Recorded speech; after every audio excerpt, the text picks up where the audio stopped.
একটা যুদ্ধ শেষ হলো মাত্র ১ মাস আগে।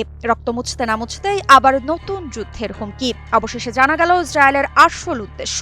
তবে এবারের হুমকির ভাষা আরও ভয়ঙ্কর। শুধু যুদ্ধ নয়, একজন নেতার প্রাণ নেওয়ার হুমকি। সম্প্রতি ইসরায়েলের প্রতিরক্ষামন্ত্রী ইসরায়েল কাটস হুমকি দিয়েছেন, তেহরান পর্যন্ত আমাদের হাত পৌঁছাবে, আর এবার খামেনি আপনিও বাদ যাবেন না। অর্থাৎ ইরানের সর্বোচ্চ নেতাকে সরাসরি হত্যার হুমকি দিল ইসরায়েল। এখন প্রশ্ন হলো, এটা কি শুধুই ভয় দেখানো, নাকি এর পেছনে লুকিয়ে আছে আরেকটি ধ্বংসাত্মক অধ্যায়ের সূচনা? তবে কি শুরু হতে যাচ্ছে নতুন যুদ্ধের কাউন্টডাউন? মধ্যপ্রাচ্য যেন আজ বারুদ ভর্তি গোলকধাঁধা। জুনের সংঘাত শেষ হওয়ার পর সবাই ভেবেছিল অন্তত কিছুটা শান্তি ফিরবে, কিন্তু ইসরায়েলের সাম্প্রতিক এই ঘোষণা পুরো সমীকরণ পাল্টে দিয়েছে। বিশ্লেষকরা বলছেন, এই হুমকি কেবল রাজনৈতিক নয়, এটা এক ধরনের সিগন্যাল যে ইসরায়েল প্রয়োজনে সরাসরি টার্গেটেড অ্যাসাসিনেশন করতে পারে। আর যদি এমন কিছু হয়, তবে এবারের সংঘাত রূপ নিতে পারে বড় আকারে। আর যদি তাই হয়, তাহলে পৃথিবী দেখবে রাশিয়া, ইউক্রেন কিংবা গাজা ইসরায়েলের মতো আরেকটি সংঘাত।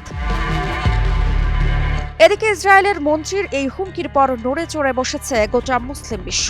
ইসরায়েলি প্রতিরক্ষা মন্ত্রী ইসরায়েল কাটসের ভাষায় স্পষ্ট ছিল, কঠোর এবং উস্কানিমূলক বার্তা। তিনি তার ভাষণে জানিয়েছেন, আমাদের দীর্ঘ হাত আবারও পৌঁছাবে তেহরানে, আর এবার খামেনি আপনিও রেহাই পাবেন না। এই বক্তব্য এমন এক সময় এসেছে যখন জুনের সংঘাতের ক্ষত এখনো শুকায়নি। সম্প্রতি ১২ দিনের ভয়াবহ সংঘাতে ইসরায়েল ইরানের সামরিক ও পারমাণবিক স্থাপনায় বিমান হামলা চালায়। জবাবে ইরান ব্যালিস্টিক মিসাইল ও ড্রোন দিয়ে আঘাত হানে ইসরায়েলের ওপর। এমনকি যুক্তরাষ্ট্রও বোমা হামলায় অংশ নিয়েছিল।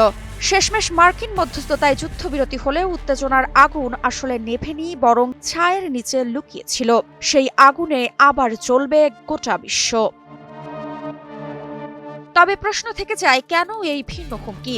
ইসরায়েলের এই মন্তব্যকে সাধারণ রাজনৈতিক স্টেটমেন্ট বলা যাবে না, কারণ ইতিহাস বলছে ইসরায়েল টার্গেট কিলিং স্ট্র্যাটেজি নতুন কিছু নয়।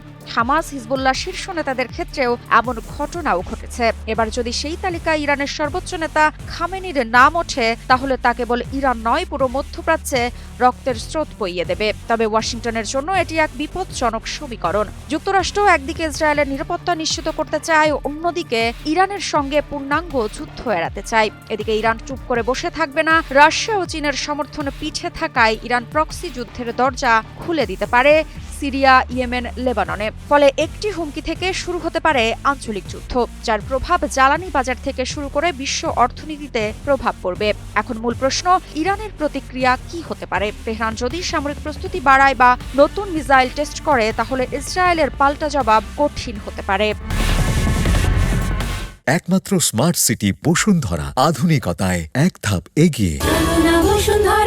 তবে বলাই যায়, মধ্যপ্রাচ্যের আকাশে আবারও কালো মেঘ জমছে। যুদ্ধ কি অনিবার্য, নাকি হুমকি থেমে যাবে কূটনীতির টেবিলে? তার উত্তর নির্ভর করছে ইসরায়েলের পরবর্তী পদক্ষেপ এবং ইরানের ধৈর্যের ওপর।